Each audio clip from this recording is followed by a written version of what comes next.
nós vamos falar das estratégias da guerra espiritual.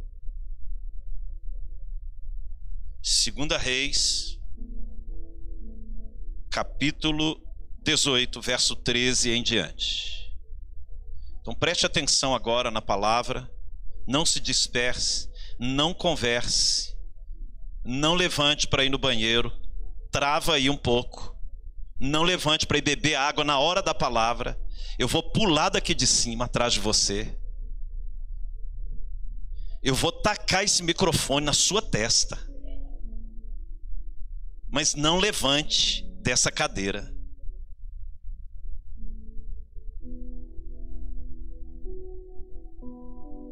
Demônio do alfinete, seja repreendido em nome de Jesus. Parece que tem alguém que toma umas alfinetadas na bunda na hora da pregação da palavra. Não dá para entender isso.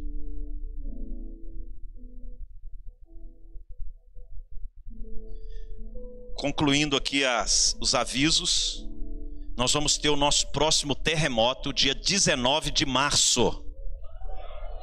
Glória a Deus, sem ser esse próximo sábado, que é o Congresso das Mulheres. Amém, mulheres? Congresso das Mulheres. Vai ser chapa quente, sábado que vem. No outro sábado, nós vamos ter o nosso terremoto do mês de março. Oração, jejum e pregação da palavra. 2 Reis 18, verso 13 em diante, diz assim: no ano 14º do rei Ezequias, subiu Senaqueribe, rei da Síria, contra todas as cidades fortificadas de Judá e as tomou. Então Ezequias, rei de Judá, enviou mensageiros ao rei da Síria, a Laquis, dizendo: errei, retira-te de mim, tudo o que me impuseres, suportarei. Misericórdia, hein? Então o rei da Síria impôs a Ezequias, rei de Judá, 300 talentos de prata e 30 talentos de ouro. Deu-lhe Ezequias toda a prata que se achou na casa do Senhor e nos tesouros da casa do rei. Diga: casa do Senhor e casa do rei. Foi quando Ezequias arrancou das portas do templo do Senhor e das ombreiras o ouro de que ele, rei de Judá, as cobrira, e o deu ao rei da Síria. Contudo, o rei da Síria enviou de Laquis a Tartã, a Rabi-Sares e a Rabi-Saqué com um grande exército ao rei Ezequias a Jerusalém. Subiram e vieram a Jerusalém.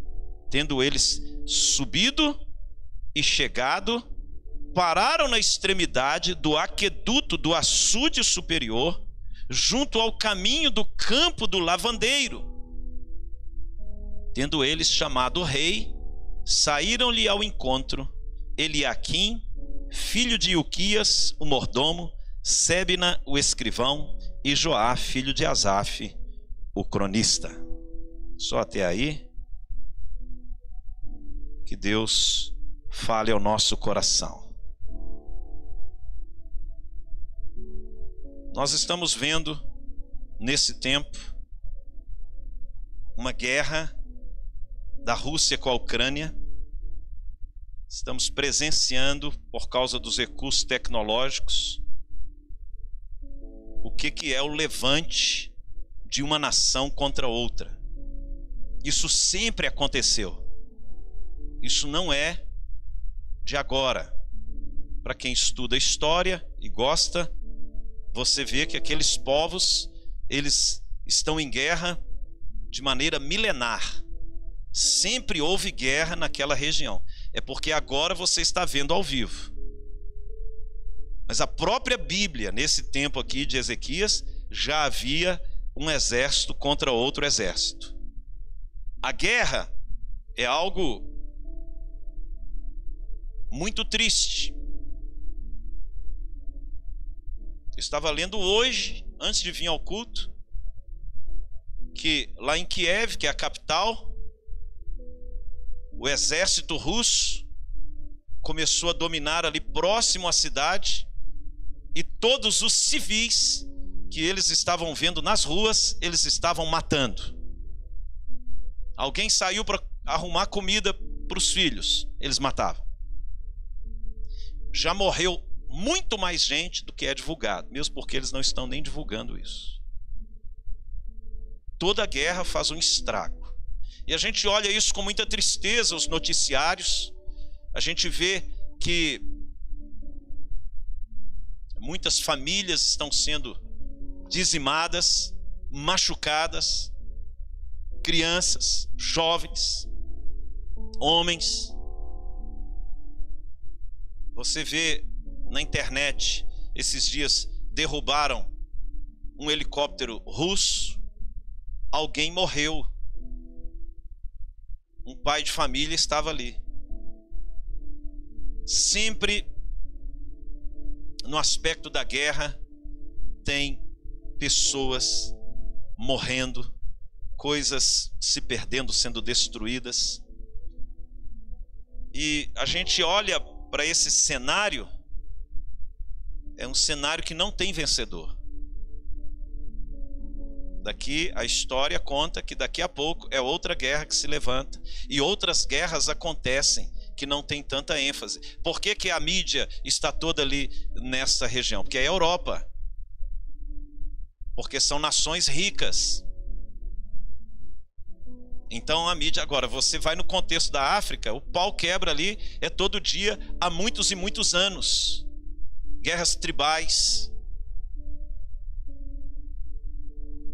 guerras religiosas no contexto ali, por exemplo, da Índia.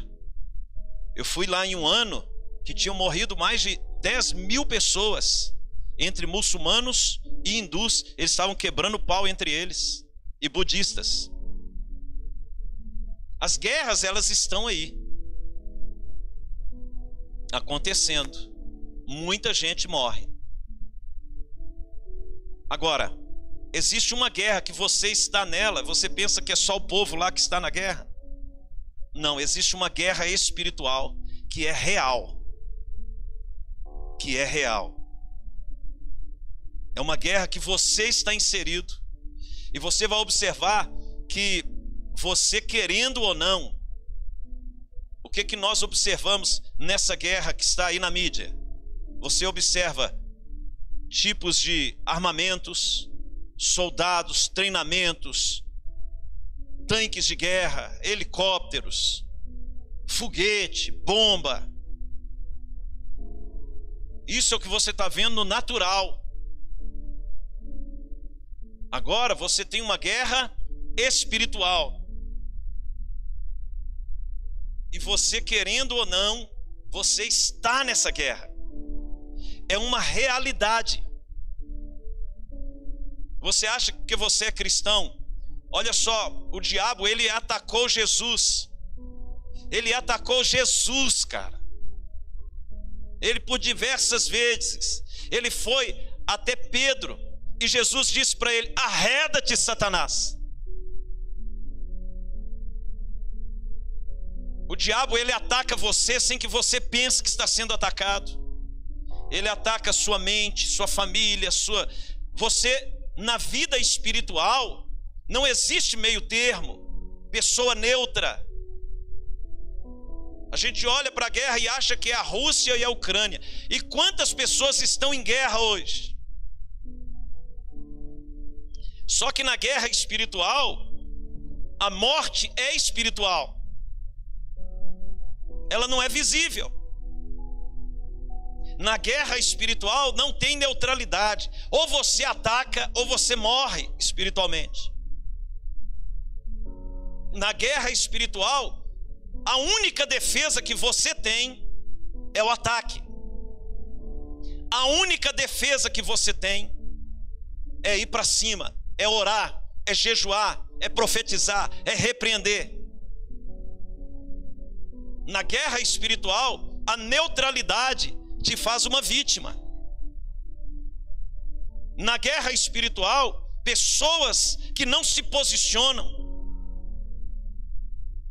elas sofrem as consequências da omissão. Na guerra espiritual vai haver ataques na sua mente, vai haver ataques nas suas finanças, vai haver ataque na sua vida sentimental, vai haver ataque na sua saúde, vai haver ataque no seu ministério, vai haver ataque no seu trabalho, vai haver ataque nos seus sonhos, vai haver ataque no propósito de Deus na sua vida. Você vai ser atacado. Não é uma opção.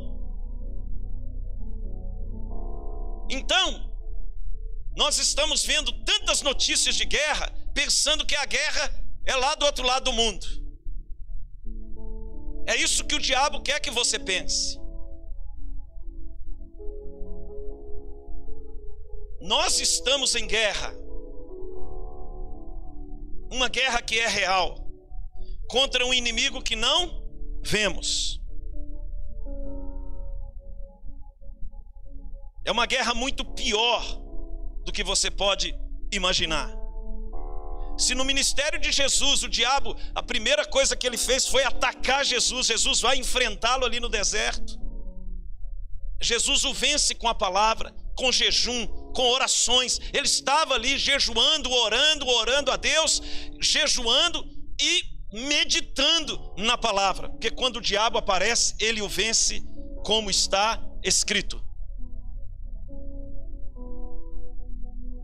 Então, se você permanece neutro na guerra espiritual, você vai sofrer as consequências da sua omissão. Não é a vontade de Deus que você tenha qualquer área da sua vida destruída pelo inimigo.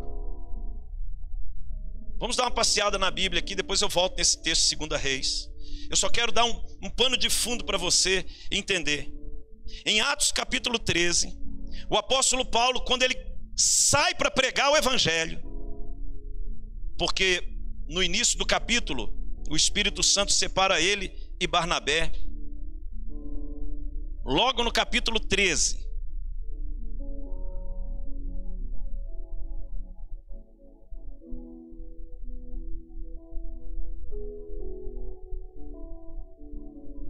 estão comigo ou não? Vamos pegar aqui do verso 2 primeiro.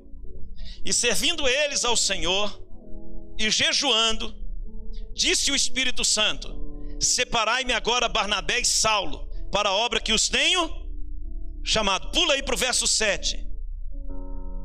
Verso 6. Havendo atravessado toda a ilha de Pafos, encontraram um certo judeu mágico, falso profeta, de nome Bar-Jesus, o qual estava com o procônsul Sérgio Paulo, que era homem inteligente.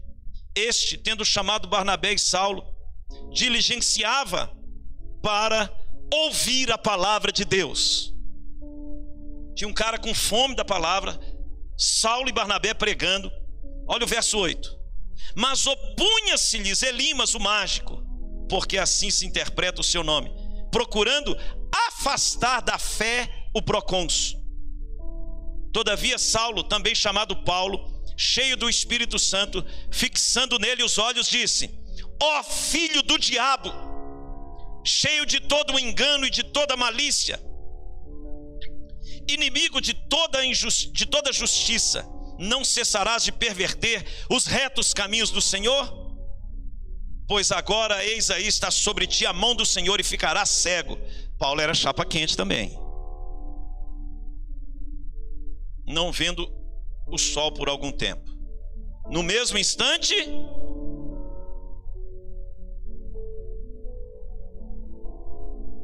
caiu sobre ele névoa e escuridade, e andando à roda procurava quem o guiasse pela mão. Então o procônsul, vendo o que sucedera, creu maravilhado com a doutrina do Senhor. Primeira coisa que Paulo, sendo enviado para pregar o evangelho, quem que ele encontra? O diabo no caminho dele, para perverter o caminho de Deus.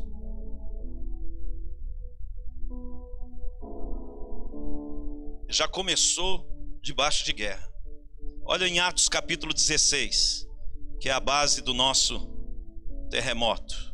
Terremoto, para quem não sabe, é um período de oração, jejum aqui na igreja, de 6 da manhã às 6 da tarde. Atos 16.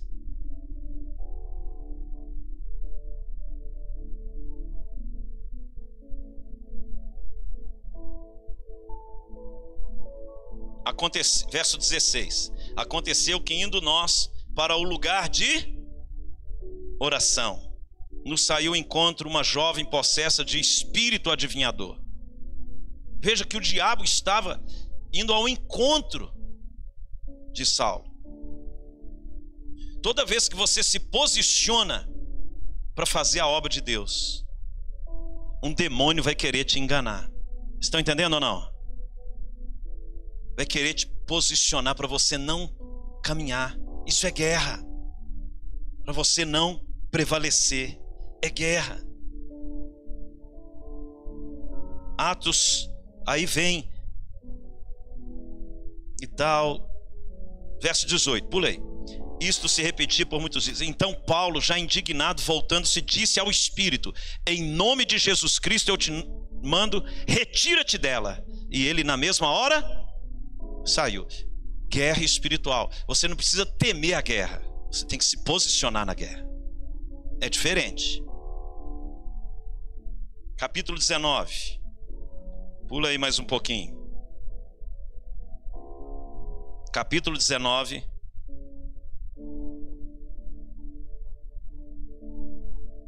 Verso 11.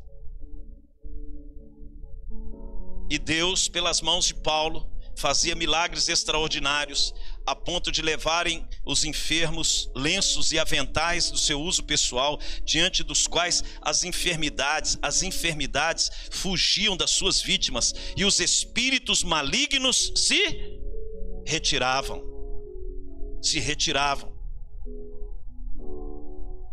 Eu estou falando do ministério de Paulo. No ministério de Jesus era libertação o tempo todo. No ministério de Paulo era guerra o tempo todo. Você pode pegar o ministério de Pedro, pode pegar qualquer ministério dos apóstolos na Bíblia, você vai ver oposição espiritual. Conosco não vai ser diferente. O que acontece é que a igreja pensa que a guerra espiritual, você tem que orar só quando você está passando alguma situação. Meu irmão, esse demônio, ele é pior do que você pensa. Uma das estratégias do diabo é fazer você pensar que você não está em guerra, para você não se levantar contra ele. Vou repetir o que eu disse no início. Não há neutralidade no mundo do espírito. Você está em uma guerra. Não existe essa ideia, não mexe com o diabo, que ele não mexe com você. Ou você se posiciona em oração, em jejum, em estratégias que nós vamos falar aqui, ou você vai ser vítima da ignorância. Tiago capítulo 4, vamos lá para ver o conselho que Deus através de Tiago dá. Tiago 4 verso 7. Diz o texto: sujeitai-vos, portanto, a Deus, mas resisti ao diabo, e ele fugirá de vós. Esse resistir é se posicionar contra a guerra espiritual, em oração, na palavra, em jejuns. Glória a Deus. É um posicionamento que você tem que ter. É um posicionamento, e isso não acaba. Isso é o seu estilo de vida. Você está em guerra. Essa guerra aí só serviu para aflorar o que muita gente não entende, não enxerga. Se você não se posiciona, você morre no caminho. Então nós vamos entender aqui alguns aspectos para a estratégia de guerra. Número 1, Deus estabeleceu princípios de proteção para a guerra espiritual. princípios que trazem proteção à sua vida. Princípios que trazem proteção na batalha. Primeiro princípio que você tem que entender para trazer proteção nessa guerra: andar debaixo de autoridade. Por que Deus estabeleceu autoridade na família? Para trazer proteção para a família. O pai é o cabeça, o homem, o marido é o cabeça da família, para trazer proteção na família. Então você que não entende de autoridade, você fica exposto aos ataques do diabo. A proteção na batalha espiritual se dá com entendimento de como nós temos que nos proteger. Um dos aspectos mais importantes na guerra espiritual é o princípio de autoridade. Pessoas que desonram a autoridade, elas se expõem na guerra espiritual. E é por isso que o diabo sempre vai te atacar contra as autoridades. Ele fez isso desde o Éden. Desde o Éden ele colocou o homem contra Deus. O tempo todo, em toda a Bíblia. Você pegar um exemplo. Miriam e Arão. Eles se levantaram contra a autoridade de Moisés. A consequência de uma pessoa que está numa guerra espiritual, que é cristã, que está debaixo de um ambiente espiritual, se levantar contra a autoridade, são várias: prejuízo financeiro, doença. O que aconteceu com Miriam? Ficou leprosa. Morte espiritual, a pessoa desvia do evangelho. O diabo, ele entende de princípios e ele entende de guerra.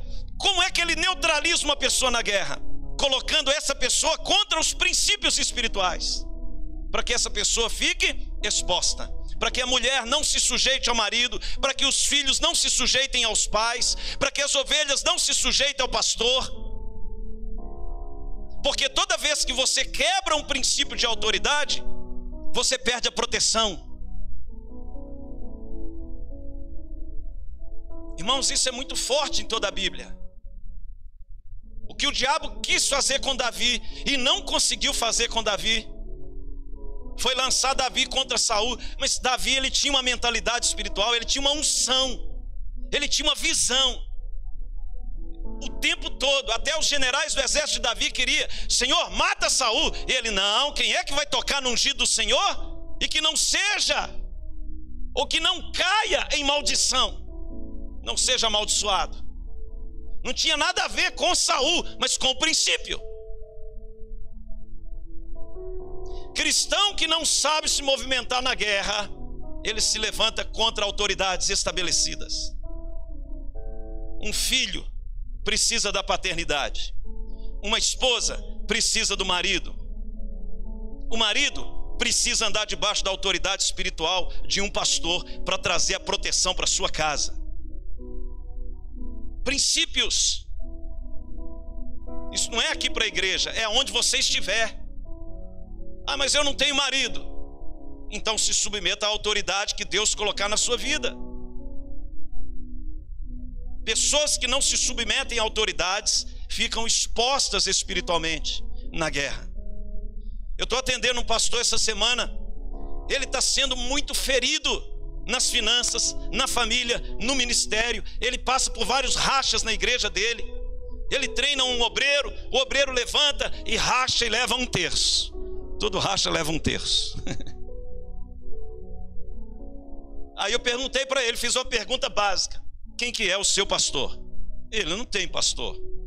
Eu falei: cara, você é pastor, você está numa obra espiritual e não entender de princípios espirituais, isso vai afetar a sua família, você vai perder tudo, cara. Você está numa guerra, declarando guerra ao inferno. E se você não sabe se movimentar espiritualmente, você sofre consequências. Por que muitas vezes a vida financeira da pessoa é travada? A vida, casamento, perde os filhos para o diabo, perde tudo para o diabo, porque não se move debaixo de princípios. E um dos principais princípios, estou falando de um, é você entender sobre o princípio de autoridade. Só que o brasileiro, ele é muito sentimental. A gente sempre vincula o princípio com a pessoa. E é aí que o diabo mais trabalha. O princípio não tem nada a ver com a pessoa passa. O princípio é uma lei espiritual que não muda. Se você quer proteção para você entrar na guerra, você tem que caminhar debaixo de autoridade espiritual. Você tem que ter alguém que põe a mão na sua cabeça, que ora por você. Se você não caminha assim e vai para a guerra contra o diabo, você pode esperar o troco. Uma hora a conta chega. A pessoa começa a ficar confusa. Você quer ver? Vou falar alguns sintomas de alguém que não está debaixo de autoridade. Ninguém serve para ela. Ela tem um espírito crítico. Ela começa a falar mal da obra. Ela começa a falar mal do líder. Demônios. Um dia a igreja era a melhor igreja. Na outra semana é a pior igreja. Demônios. Foi assim que Deus disse? Foi não. Você interpretou errado, Eva. Se você comer, você vai ser como Deus. Sempre o diabo vai apontar você contra uma autoridade espiritual. Porque se você vai contra a autoridade, você fica exposto espiritualmente na guerra. Estão entendendo? Por isso que o nome é cobertura. Coloque aqui o Salmo 140, verso 7, por gentileza.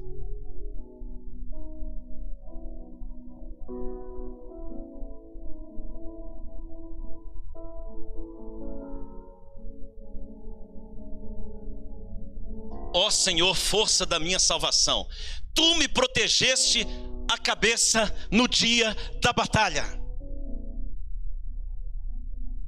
No dia da batalha, a proteção vem na cabeça.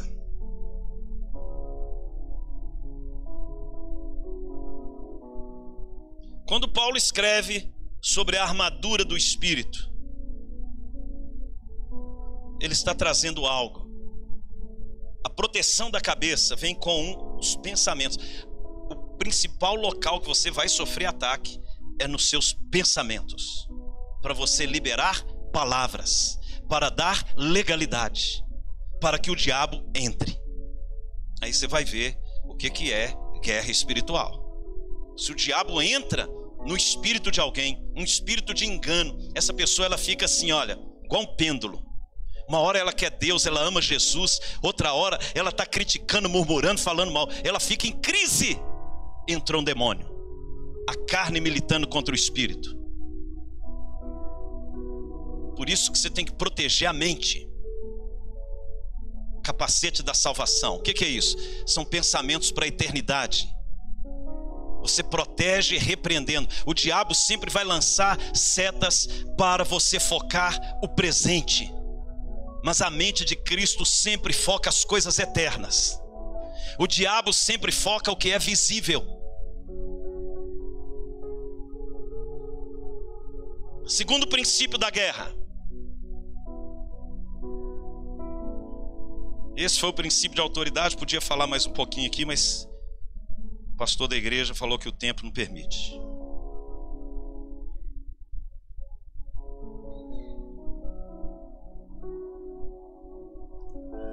Primeiro, o ataque é na mente. Segundo, no coração. Ele vai colocar sentimento de medo. Medo. Insegurança. Ele sempre faz isso. Questionamento. Dúvidas. É um ataque do cão. Porque se ele neutraliza a sua fé, ele te paralisa. Por isso que a palavra coragem está relacionado ao coração. É a mesma raiz. A coragem e o coração são lugares aonde você precisa estar convicto do seu chamado, do seu propósito e do que Deus quer da sua vida.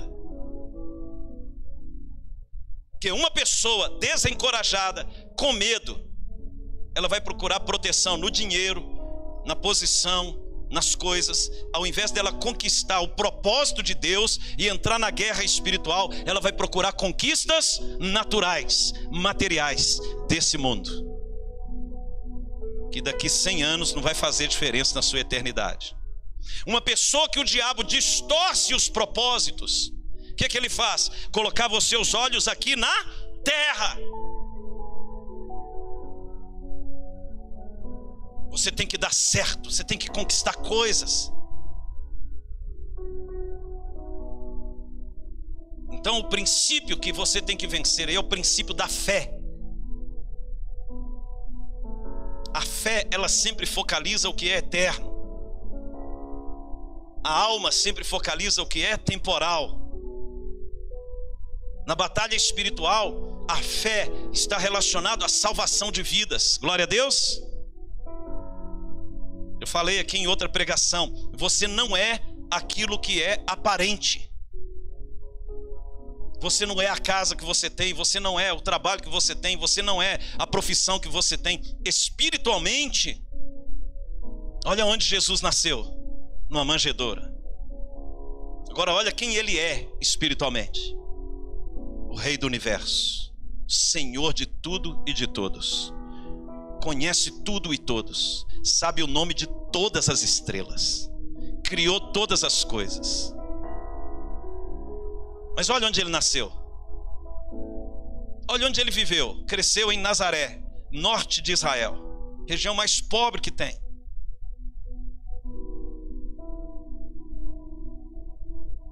Olha onde ele cresceu, em Nazaré.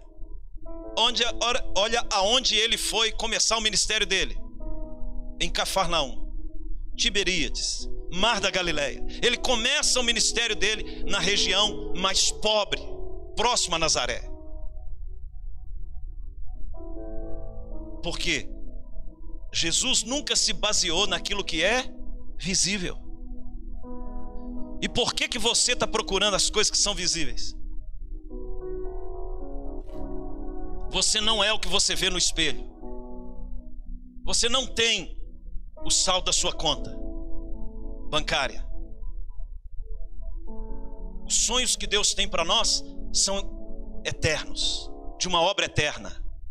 Mas você tem que se posicionar. Quantos pastores estão aqui hoje? Pastoras que estão parados. Nós estamos falando aqui de ganhar almas, de libertar cativos, de curar enfermos. Pessoas que estão anos na igreja poderiam hoje estar libertando, salvando, tirando pessoas das mãos do diabo. Mas o diabo enganou você, para você conquistar coisas. Quebrou a sua fé. Uma palavra que você recebeu de Deus, nem você acredita nela mais. Como é que você vai fazer guerra com o diabo se nem você acredita em você? Na estratégia da guerra, o diabo, ele faz você pensar sobre você quem você não é aos olhos de Deus. Porque a minha Bíblia está escrito que em Cristo eu sou mais do que vencedor. Na minha Bíblia está escrito que eu tenho autoridade sobre todos os demônios. Na minha Bíblia está escrito que ele me fez, Rogerinho da Dona Rai, para ser um instrumento de salvação. Luz do mundo, sal da terra.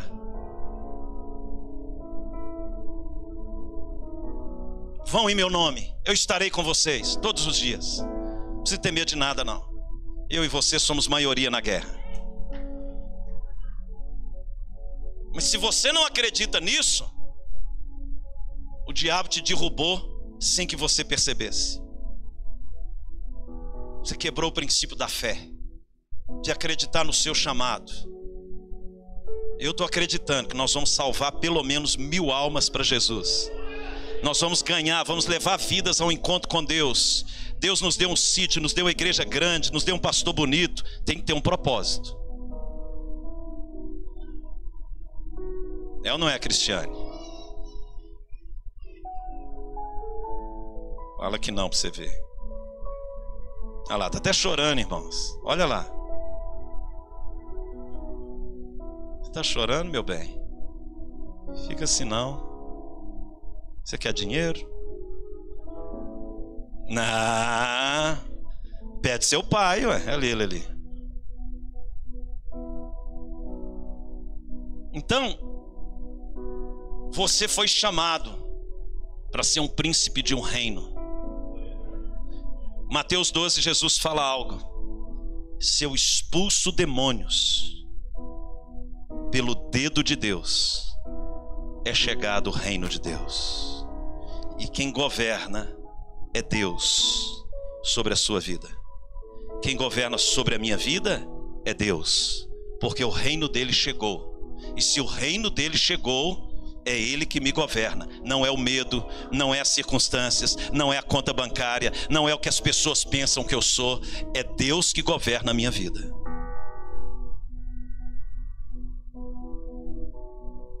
É chegado o reino. Então, se você tem autoridade para expelir demônios, para curar enfermos, do que você está com medo? O diabo, ele distorce essas coisas. Vamos voltar lá para o texto de 2 Reis. Resistir ao diabo e ele? Então resiste ele na sua mente. Cuidado para ele não gerar no seu coração algo para te derrubar por dentro. Aleluia. Eu gosto de andar com gente que produz terremoto no céu e na terra. Aí Jesus chega para Josué: Josué, chapa quente, ser forte e corajoso. Você vai fazer esse povo possuir a terra que sob juramento dei aos seus pais. Um jovem chapa quente era Josué. Tão somente medita na lei de dia e de noite, e guarda o que nela está escrito. Não te desvie nem para a direita nem para a esquerda. Você vai conquistar essa terra, Josué. Aí de cara ele chega em Jericó, uma fortaleza, muros enormes. Primeira prova, porque toda vez que você se levanta em Cristo, o diabo também se levanta. Aí a prova da fé. Senhor, e agora? Como é que destrói essa fortaleza? Muito bem, Josué, você está procurando conselho comigo. Vai lá, implanta o projeto tabernáculo. Põe a arca na frente. Põe os sacerdotes. Vai rodear as muralhas. Produz uma medida. Chama o povo para oração 7 horas da manhã. Abre uma sala de oração na igreja, Josué.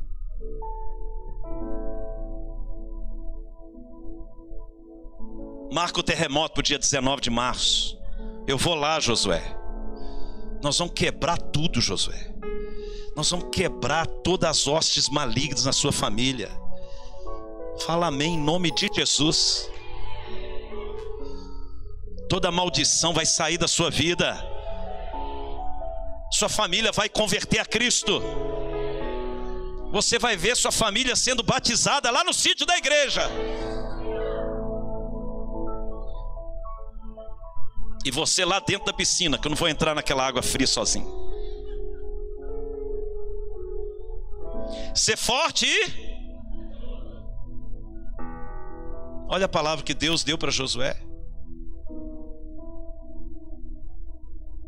Aí vem o diabo. 2 Reis 18.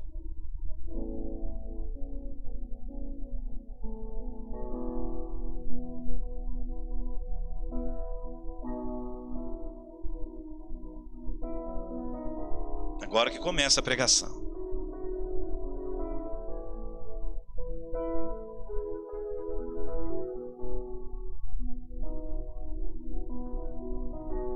No ano 14º, verso 13. No ano 14º do rei Ezequias, subiu Senaqueribe, rei da Síria, figura do diabo, contra todas as cidades fortificadas de Judá, e as tomou. O que é uma cidade fortificada? de Judá. Eram as cidades do povo de Deus. Vou repetir: o diabo sempre estará em guerra com você, cidade fortificada. Agora, se ele vai te tomar ou não, depende da sua estratégia de guerra. Então, para você não ser vítima, para o rei da Síria não tomar sua vida, não tomar suas finanças, não tomar seu casamento, não tomar seu ministério, você tem que ter estratégias. A ideia do diabo, a figura nesse texto aqui, é tomar as cidades. Tem coisas que Jesus conquistou por nós e você não está enxergando a guerra. Por que que o rei da Síria tomou as cidades de Judá? Porque o povo estava em pecado, o povo tinha se afastado de Deus, o sacerdócio já não acontecia mais, já não tinha mais oração, já não tinha mais palavra, já não tinha mais ofertas ao Senhor, já não tinha mais adoração.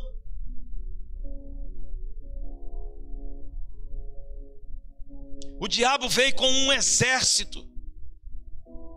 Sabe o que Ezequias fez? Olha o verso 14. Então Ezequias, rei de Judá, enviou mensageiros da Síria a Laquis, dizendo: errei, retira-te de mim. Ele era um cagão, medroso. Por que que a pessoa fica com medo? Porque ela perdeu a comunhão com Deus.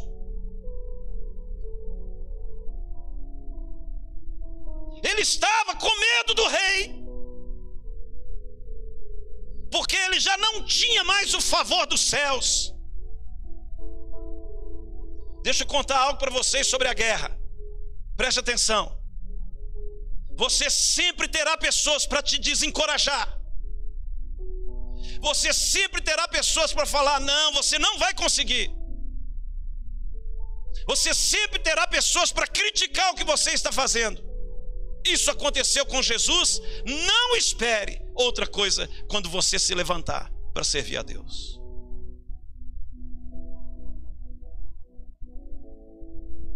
Se eu fosse ouvir o que eu já ouvi em relação ao meu chamado e ministério, eu não estaria aqui hoje.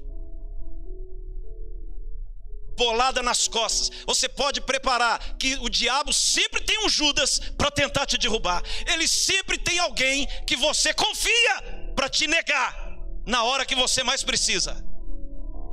Por isso que você tem que ter convicção de que quem te chamou foi Deus. Porque o dia que você tomar bolada nas costas, pessoas que comeram na sua casa sair falando mal de você, para você não abalar sua fé. Porque esse espírito de trairagem, ele continua operando para tentar desarticular a obra de Deus. Agora, ai desses. Olha o final de Judas, que você vai entender a história. O que aconteceu com ele? Ele ficou com medo. Retira-te de mim, não vem para cá não. Tudo o que me impuseres suportarei. Olha a conversa do cara, velho. Verso 14. Aí o diabo cresceu pro lado dele. Irmãos, se você se torna fraco, se você tem medo do diabo, ele vai crescer para cima de você. Ele vai tirar até sua cueca, ele vai tirar tudo que você tem. Você não pode ter medo dele. Você não pode ter medo dele. Jesus venceu ele.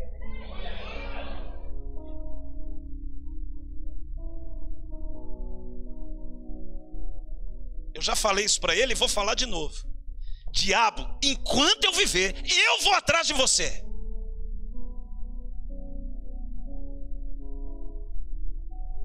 Você não precisa vir para o meu lado, que eu vou te perseguir. Nossa guerra é pessoal. A pressão faz parte da guerra, mas você tem que se posicionar. Você não precisa ter medo do diabo, se você está em Cristo. Você não precisa ter medo dos traidores, se você está em Cristo. Você não precisa ter medo de quem está falando mal de você, se você está em Cristo. Isso sempre houve, Jesus passou por isso, não vai ser diferente conosco.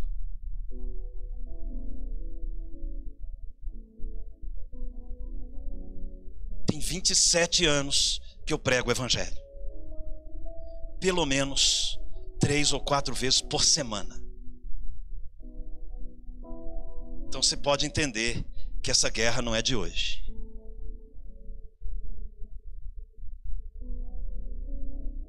Agora, o que aconteceu com Ezequias? Ele se prostrou para o rei da Síria. Não se prostre para o diabo. Estão entendendo, irmãos? Que essa palavra de hoje te levante e te posicione. Você não precisa ter medo. Não é você quem guerreia com você. É o leão da tribo de Judá. Ele é chapa quente.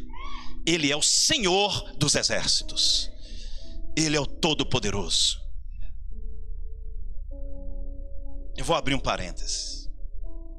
Eu estou estudando sobre os nomes de Deus. E Jesus está me ensinando tanta coisa. Eu estou chapado de estudar sobre isso. Porque os nomes de Deus, eles são colocados sobre os seus filhos. Veja bem. Deus é um. E Ele tem vários nomes. Cada nome de Deus que é colocado sobre um filho é um nome que você carrega. Por isso você vai ver na sua caminhada o tempo todo a questão do nome. Em toda a Bíblia tem a ver o nome. O nome de Saulo para Paulo mudou o nome. De Abrão para Abraão mudou o nome. Ele colocou a letra do nome dele em Abraão. Ele coloca o nome dele nos filhos. Ele coloca o Deus da justiça, o Deus que cura, o Deus que provê, o Deus da bandeira, o Deus da guerra. Ele coloca os nomes dele sobre os seus filhos.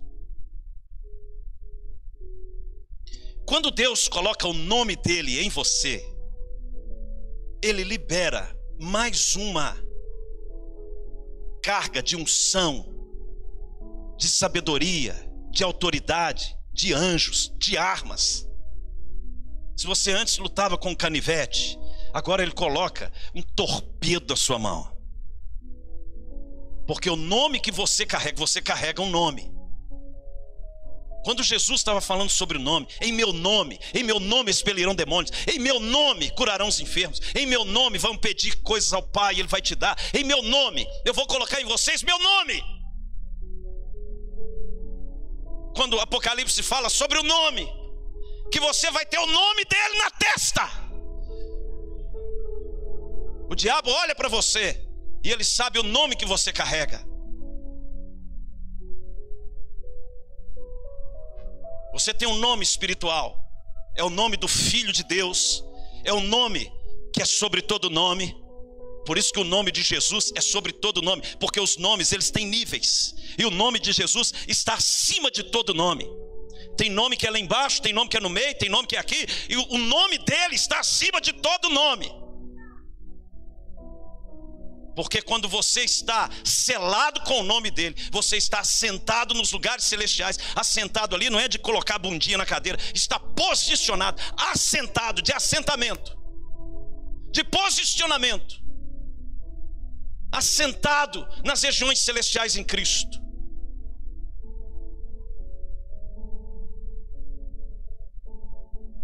Aí você pode ir para a guerra.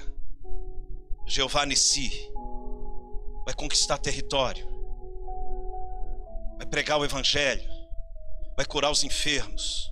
O tipo de anjo que te acompanha, o tipo de unção, o nome. Quando você abrir a boca para orar, a movimentação no mundo espiritual é outra. Porque você está sujeito à autoridade de Cristo. Você carrega o nome dele. Você é uma cidade forte, e o diabo não vai tomar você, Judá. Ele é o leão da tribo de Judá. As cidades fortes de Judá não serão tomadas nessa igreja.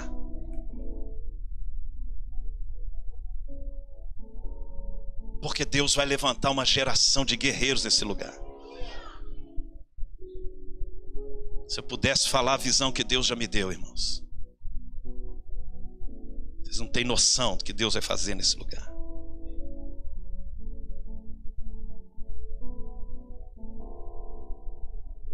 Ah, Ezequias, sabe de onde ele tirou a prata e o ouro? Da casa do Senhor. Casa do Senhor é o ministério, casa do rei é o seu coração. Sabe de onde o diabo tira? Ele mata o seu ministério. Primeira coisa, que uma pessoa que está debaixo da influência de Satanás, ela se torna estéril no reino. Ele rouba os tesouros da casa do Senhor. Ela não se envolve com as coisas do reino mais. Os tesouros da casa, o diabo te engana para te neutralizar. Ele quer que você pense que o seu problema é com o vizinho. Guarde algo na sua vida. Sua luta não é contra as pessoas. Nunca será contra as pessoas. Ele rouba. Sabe de onde Ezequias tirou o ouro? Olha aí que você vai ver. Verso 15. Deu-lhe Ezequias toda a prata que se achou na casa do Senhor. O que é prata na Bíblia? Redenção, salvação, resgate, preço pago pela salvação de alguém.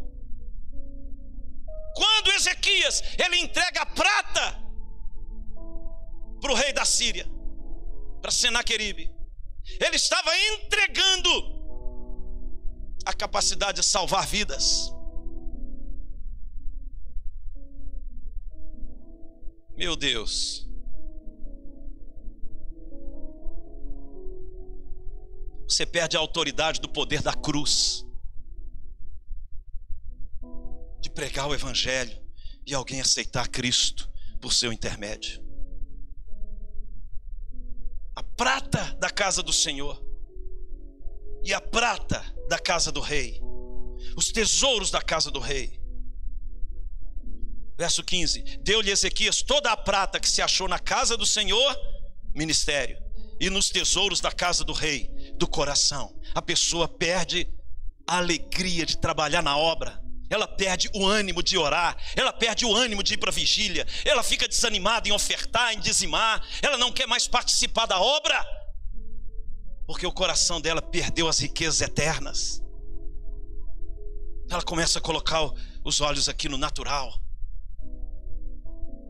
O diabo roubou a prata. Roubou a sua capacidade de servir a Deus. Aí você, é o dia da célula, você está desanimado. É o dia do culto, você está cansado. É o dia de você orar na igreja. Ah, não vou hoje não. É o horário do tabernáculo. Não vou não. É o dia de você visitar alguém para pregar a palavra de Deus. Não vou mais não. Aí você tem um chamado para trabalhar com casais. Eu não vou mais. Crianças, não vou mais. Roubou e você não percebeu.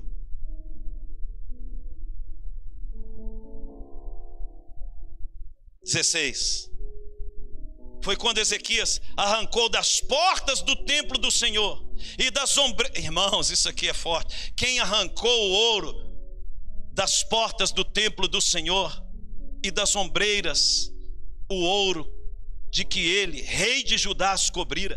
Cara, ele mesmo tinha coberto os portais de ouro. Sabe o que ele fez? Foi lá e arrancou para entregar para o inimigo.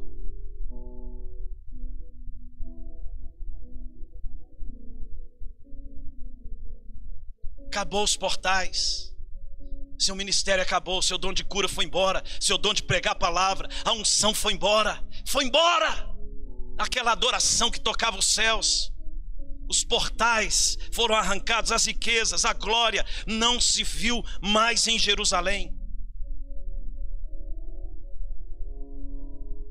Ezequias, um rei que é a figura de crentes que se entregam ao inimigo, que sofrem um ataque em qualquer área da vida, casamento, finanças, saúde, e paralisa.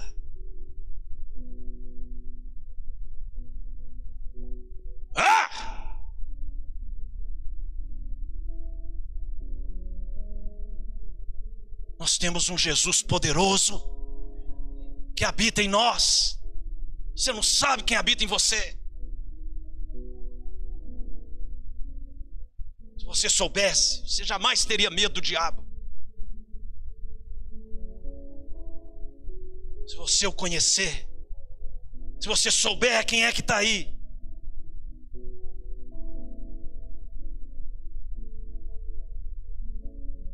não deixa ele roubar nada do que é da casa do Senhor na sua vida. Vai para o fight com ele. Você não vai pegar o que Jesus conquistou e colocou na minha vida. Essa guerra é oração, é jejum, é Bíblia, é intercessão, é estratégias. Você tem que ter estratégias. Ofertar e dizimar é uma estratégia para proteger suas finanças. Orar diariamente é uma estratégia para proteger os portais da casa do Senhor. Não espere ele te atacar, não, vai para cima. Sai da minha vida, sai do meu caminho. O fogo de Deus te queima. Sai! Sai do meu casamento, sai da minha vida sentimental, sai do meu chamado. Espírito de medo, saia. Sai da minha vida, demônio, seu tempo acabou. Você nunca mais vai me perturbar mais. Saia em nome de Jesus. Aí o rei vem por trás de você, assim, com o bracinho cruzado. Tá demorando por quê? Sai rápido. Meu filhinho já mandou.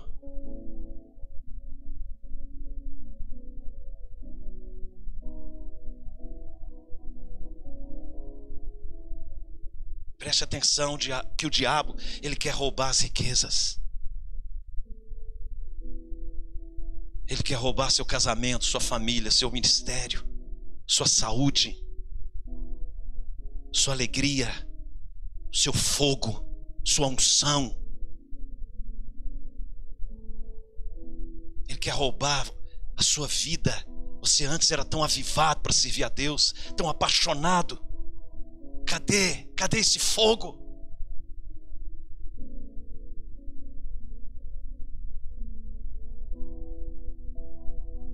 Quantas almas você pregou o evangelho? Quantas pessoas você está orando? Agora você recebeu o papelzinho aí, só para te fazer lembrar.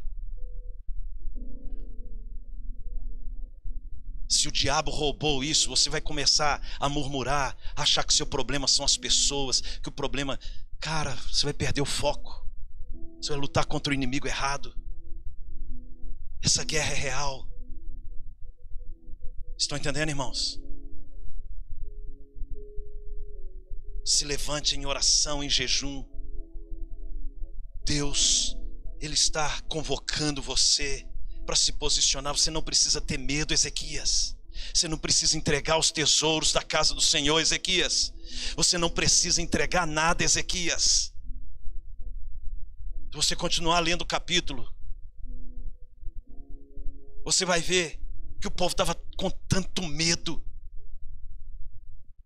que quando os enviados de Senaqueribe chegam, eles vão na fonte do lavandeiro. Sabe o que é isso? Todas as cidades fortificadas tinham os tanques do lado de fora. Esses tanques eram para os viajantes que chegavam e para a água que abastecia a cidade. Por isso que ficava no lugar alto, porque naquela época não tinha bomba elétrica ainda. Então eles usavam a lei da física. Então nos lugares altos eles posicionavam ali a questão da água para abastecer a cidade. E ali o povo ia buscar água.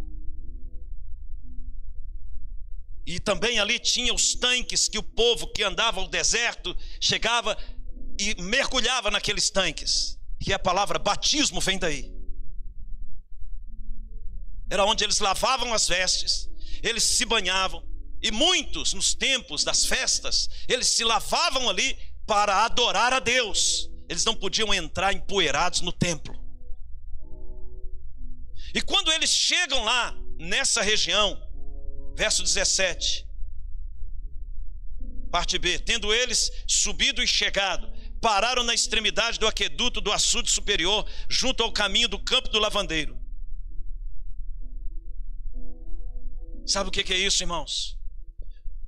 Água sempre é uma referência ao Espírito. O diabo, ele ataca as fontes do fluir do Espírito Santo para neutralizar a sua autoridade. Porque essa guerra não se faz na alma, nem na força do braço.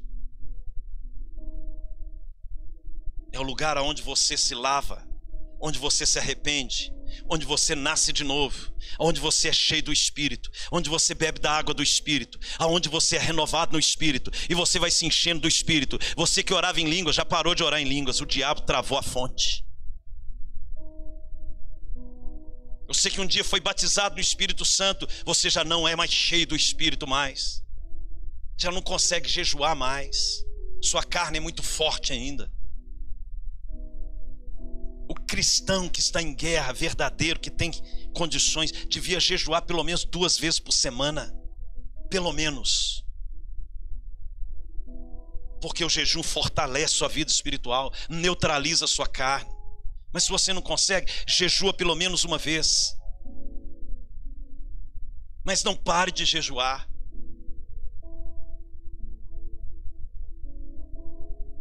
Castas de demônios que só saem com oração e jejum. O açude superior foi neutralizado. Verso 19. Olha só a afronta. Rabsaque lhes disse: dizei a Ezequias, assim diz o sumo rei, o rei da Síria, que confiança é essa em que te estribas? Olha a afronta do diabo.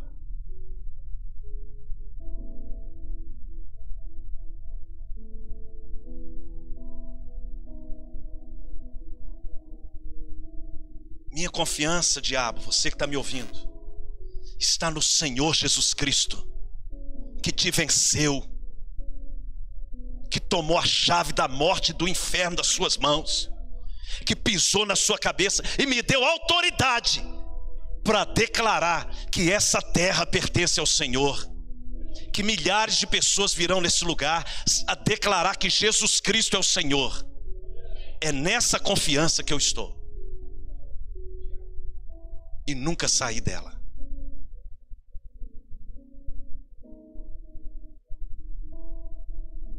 Olha a afronta do diabo. Verso 20.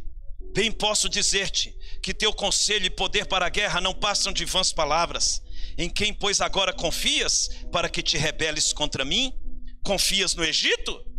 Esse bordão de cana esmagada, o qual, se alguém nele apoiar-se, lhe entrará pela mão e traspassará? Assim é Faraó, rei do Egito, para com todos os... Cara, isso aqui é muito forte. O próprio diabo falando. Você que confia no Egito, pessoas que têm chamado e se voltaram para o Egito.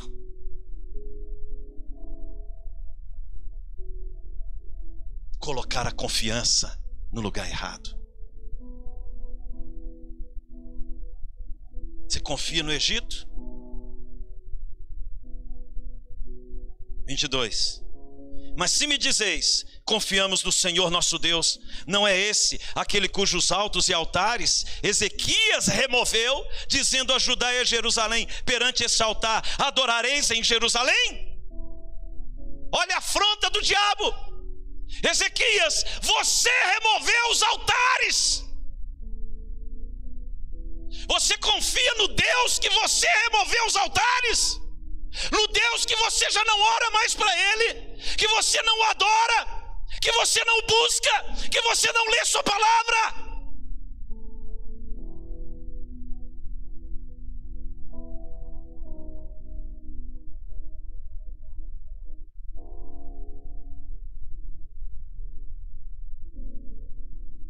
Agora, se você se enche do Espírito, medita na lei de dia e de noite, você está orando em línguas todo o tempo, você está buscando a Jesus, se submetendo à palavra, você está protegendo sua casa, culto familiar, você está ministrando a palavra, oferta, dizima, você adora a Deus, aonde você vai, o que você tem a temer? Se submete às autoridades, entende as leis do reino. Você vai temer o quê, meu irmão?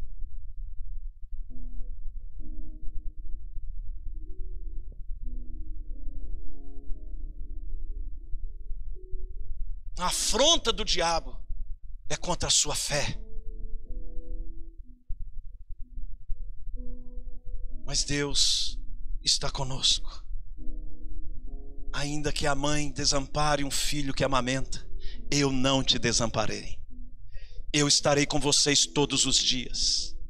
Todo que invocar o meu nome será salvo. Eu jamais deixarei vocês. Eu colocarei o meu espírito em vocês. Eu vou liberar os anjos do céu. Acampa-se ao redor daqueles que temem o Senhor. Eu te dei a minha palavra, o meu espírito. Eu te fiz templo do Espírito Santo. Eu coloquei em você o meu sangue. Pelo poder do meu sangue, pelo poder do meu nome, você vai expelir demônios, curar os enfermos. Eu dei você a palavra da salvação. Você é templo do Espírito. Há um Deus aí dentro.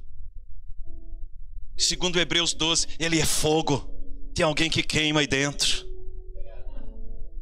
Que o diabo tem medo dele, não olha para ele. Há um Deus aí poderoso, que venceu o diabo, venceu a morte, venceu o pecado. Ele venceu tudo. Não há nada que temer, irmãos.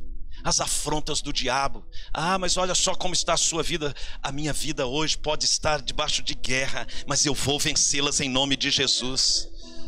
É a sua fé, não é a sua situação, é a sua fé que está sendo provada. É a sua fé que está sendo provada. Situações mudam. Você está entendendo, José? O mesmo José que um dia estava lá no cativeiro, no outro dia era primeiro-ministro do Egito. Deus muda situações, um piscar de olhos, se você não abalar a sua fé. Não abale a sua fé. Ele muda tudo. Ele sabe tudo. Ele pode tudo. Você não serve um Deus que é uma ideia. Ele é real. Ele é poderoso. Ele é maior do que você pensa. Ele é mais poderoso do que tudo que você imaginar. Ele cria o que não existe por sua causa. Ele coloca em você as vestes dele, a armadura do Espírito. Então toma minha roupa aí para você poder batalhar. Toma minha espada. Toma o meu nome. Vai lá. Você vai em meu nome, com as minhas vestes, com as minhas armas. E ele não é louco de tocar em você. Está lá em 1 Coríntios 3,16. Porque você é templo do Espírito. Quem é que vai ser louco? Qual demônio que vai ser louco? Eu já expulsei muito demônio. Uma vez o diabo falou assim: eu ia expulsar ele. Na hora que eu ia expulsar ele, estava numa moça endemoniada. Aí eu, em nome de Jesus, ele falou assim: hoje eu te vi. Aí eu falei: você me viu? É, lá naquela rua larga, que era a Avenida A lá.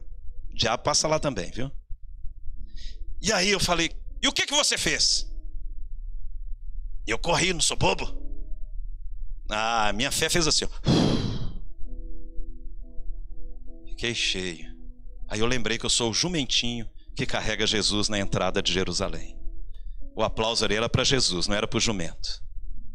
Mas o jumentinho estava todo feliz achando que era para ele. Nós somos só o jumentinho que carrega ele. Jesus está em você. Não precisa ter medo do diabo.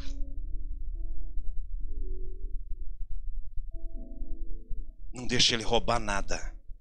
Ele não vai tirar nada do que é seu, do que é meu. Ele não vai tocar nos meus filhos. Ele não vai tocar na minha esposa. Ele não vai tocar em nada dessa igreja. Ele não vai tocar em ninguém que está debaixo da minha autoridade. Eu já falei isso para ele. Você não vai tocar em ninguém. O sangue de Jesus está sobre esse ministério. Essa obra é consagrada a Cristo desde quando eu comecei esse ministério. Os rebeldes você pode levar para você. E deixa que... Porque Paulo fez isso. Entregou Alexandre para Satanás dar nele um cacete para ver se ele convertia. Mas aqueles que querem servir a Deus nesse lugar vão servir a Jesus. E nós vamos alcançar muitas vidas para Cristo. E isso é só o começo. Bendito seja o Senhor. Bendito seja Jesus. Feche os seus olhos. Hoje é dia de Santa Ceia. Hoje é dia de aliança renovada. Hoje é dia de você ter as estratégias restauradas. Sua vida de oração, como está? Só ouça o que eu estou dizendo. Sua vida de jejum. Não baixe a guarda. Nós estamos lendo 1 Coríntios nessa semana. Escola bíblica hoje foi uma grande bênção. Tinha um grande número de pessoas aqui. Estamos estudando 1 Coríntios. Hoje eu dei uma aula panorâmica de 1 Coríntios. Semana que vem vamos continuar estudando a palavra, lendo 1 Coríntios, jejuando e orando. Eu não posso ir na igreja nesse horário. Ore na sua casa, mas ore pelo menos 1 hora todo dia. Desliga essa porcaria desse celular um pouco. Vai buscar a Deus. Se levante em adoração. Deus está te chamando para ser um guerreiro, para libertar os cativos, para destruir as obras do diabo. Você não é vítima. Para de ficar com mimimi. Para de ficar com medo do cão. Sua vida não é o retrato dos seus problemas. Problemas passam. Faz parte da guerra. Todos nós temos lutas. Todos nós. Se levante pela fé e guerreie. Não seja omisso. Não faça como Ezequias fez. Eu trouxe esse exemplo aqui, que foi uma palavra que Deus me deu sobre cidades fortificadas que estão sendo saqueadas pelo inimigo. Pessoas que eram para ser referência estão entregando os tesouros para o inimigo. Estão com medo do inimigo. Estão sendo afrontados pelo inimigo. Essa palavra é para renovar sua fé, para você se posicionar. Que você, cheio do Espírito Santo, o diabo tem muito mais medo de você. Você é um homem de Deus, uma mulher de Deus. Você não estaria aqui se não fosse Deus. Ele te trouxe para ouvir a palavra, para ouvir o Evangelho. Se Deus te escolheu, se Deus apontou o dedo para você e falou: é você que eu quero.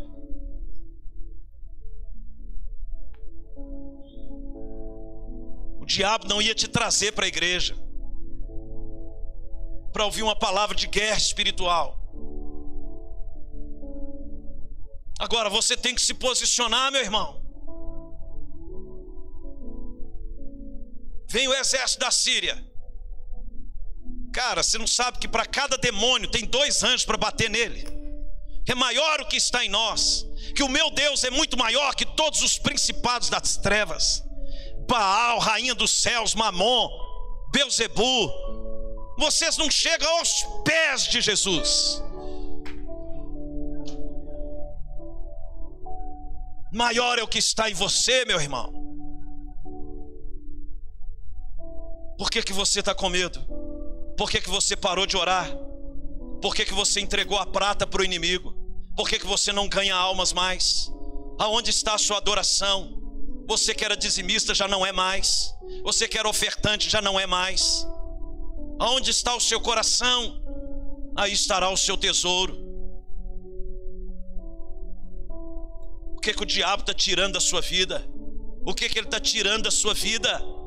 Ele tirou sua vida de oração? Ele tirou o seu fogo para pregar o Evangelho? Para liderar célula? Para discipular pessoas? Ele está tirando sua fé? Ele está destruindo seus relacionamentos? Você tem um Deus que, se você se posicionar, Deus pode mudar a sua história, sua vida.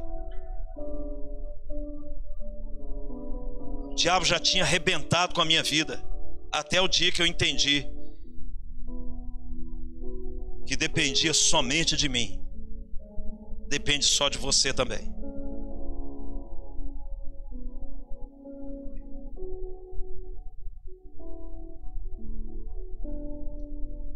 Ore assim, meu irmão. Declare que Ele não vai tocar em nada que é seu. Ele não vai tocar nada na sua vida. Mande Ele sair e levar tudo que é dele. Mas se você ficar com essa vida carnal, esperando as coisas, não existe isso. Não existe neutralidade.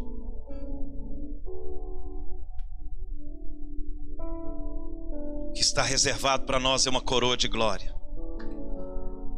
para ele é o lago que arde em fogo e enxofre. O que está reservado para você é o reino eterno, que Deus estabeleceu antes da fundação do mundo. Só que no processo existe uma guerra. E bendito seja o Senhor, você está do lado certo. Primeira coisa a fazer com os olhinhos fechados é se arrepender. Se você não tem